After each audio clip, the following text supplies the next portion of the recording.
Meghan Markle arrived at NBC's Today Show studios in Midtown Manhattan just after 6:30 a.m., flanked by 2 assistants and a PR manager. Her stride was confident, wrapped in a tailored cream blazer and clutching a folder of notes. The public reason for her visit: a friendly conversation to promote a new initiative supporting mothers returning to the workforce. But insiders already knew the real story. The producers of Today had different plans. Savannah Guthrie, seasoned, composed, and sharper than ever, had made it clear to her team, this wasn't going to be another rehearsed publicity puff piece.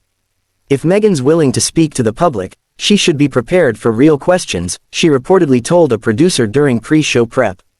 The air in the studio was electric. Even the camera crew moved with quiet intensity. Meghan's team handed over a last-minute list of off-limit topics: no questions about Spotify, no questions about her relationship with the royals, and absolutely nothing about archetypes being cancelled. Savannah reviewed the list, raised an eyebrow, and slid it aside. The broadcast opened smoothly, the host smiled, the graphics rolled, and Meghan was introduced with applause. She stepped on set gracefully, shaking hands, exchanging polite smiles. For the first few minutes, everything went according to plan. "Let's talk about your initiative helping mothers re-enter the workforce," Savannah began, her tone warm and friendly. Meghan lit up. "It's something I care deeply about. So many women were pushed out during the pandemic, and they need support rejoining an economy that isn't always kind to caregivers." Savannah nodded. "Absolutely. It's critical work." She paused. Then, her tone subtly shifted. "That said, Meghan, this initiative comes during a time when several of your projects have come under scrutiny. Do you feel the public's perception of you has changed?" Meghan blinked, caught slightly off guard. "I think people are more aware of the complexities behind public figures," she replied carefully. "I've never tried to please everyone, my focus is on meaningful impact."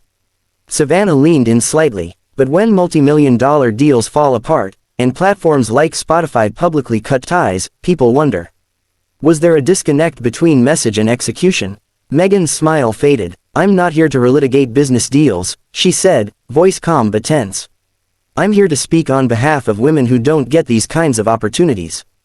But don't you think it's fair to ask if these high-profile failures reflect something deeper, perhaps a misalignment between brand and reality?" Savannah asked, her words crisp. A long, uncomfortable silence followed. The crew could feel the atmosphere change. Meghan's team shifted nervously off camera. One whispered into a headset, "We need to redirect. She's not going to like this."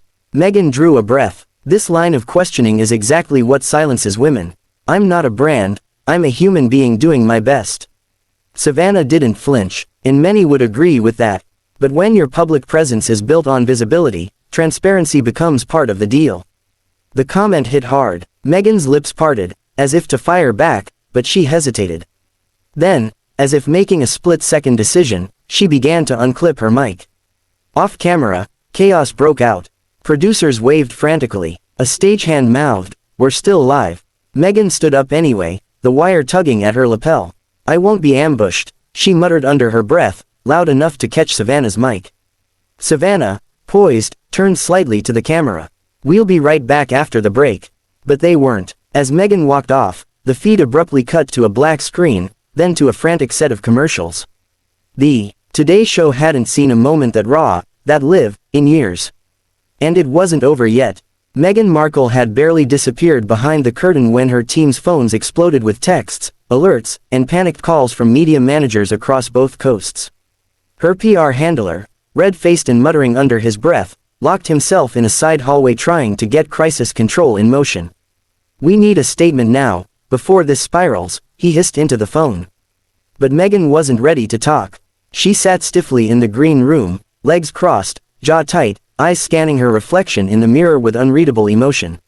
One assistant gently offered her tea. Meghan waved it off. Meanwhile, back on set, Savannah Guthrie remained composed, though visibly steeled by what had just transpired. The producers returned from commercial with a carefully rehearsed transition, showing a pre-recorded segment about back-to-school savings. But in the control room, no one was watching. Everyone was too busy scrambling to respond to the bomb that had just gone off. Social media caught fire within seconds. Clips of Meghan storming off aired on TikTok, X formerly Twitter, and Instagram Reels. One shaky phone recording taken by an intern on the side of the studio floor had already hit 500,000 views. Hashtag Meghan v Savannah, hashtag Today Show Meltdown, and hashtag Duchess Drama began trending before the hour was up. At NBC headquarters, senior executives convened a closed-door meeting. Legal, PR, and talent relations were all on the line. Some felt Savannah had pushed too far. Others argued she had simply done her job. She didn't cross any lines, a veteran producer insisted. She asked tough but fair questions. Meghan walking out was her choice. Still, there was undeniable concern. NBC had booked Meghan months in advance, part of a broader attempt to rehab her image post-Spotify, post-archetypes, post-disappointments. Now that plan was in ruins, and the headlines weren't flattering. Outside, a growing cluster of paparazzi and news vans began gathering along Rockefeller Plaza. Meghan's SUV had been pulled into the underground garage, but everyone knew she'd have to leave eventually. The whispers of tension between the Duchess and the press had just erupted into full-on combustion. Inside, Meghan finally spoke. "She set me up," she said quietly. "That wasn't an interview. It was a trap." Her publicist nodded cautiously. "We can frame it that way. Say it was a hostile environment, that you were misled about the tone of the segment. We'll call it media ambush." "No," Meghan snapped. "Call it what it was, an attack disguised as journalism." Back in the hallway, Savannah finished her final segment, then walked calmly toward the dressing rooms. Her producer trailed behind her, cautioning her not to confront Meghan, but she ignored him. At Meghan's door, Savannah paused, knocked once, and entered. The room fell silent. "You didn't need to do that," Meghan said coldly, standing up. "I didn't attack you," Savannah replied evenly. "I asked questions. Hard ones, yes, but the ones people are already asking. This wasn't about people, it was about ratings. And you got your moment," Meghan said, grabbing her coat. Savannah met her gaze. "Moments pass, reputations don't. Think about that before your next exclusive." Neither woman blinked. Then Meghan swept past her, team in tow, disappearing down the hallway. By noon, news alerts were everywhere. Meghan Markle walks out of live interview. Today's show turns tense as Duchess clashes with Guthrie.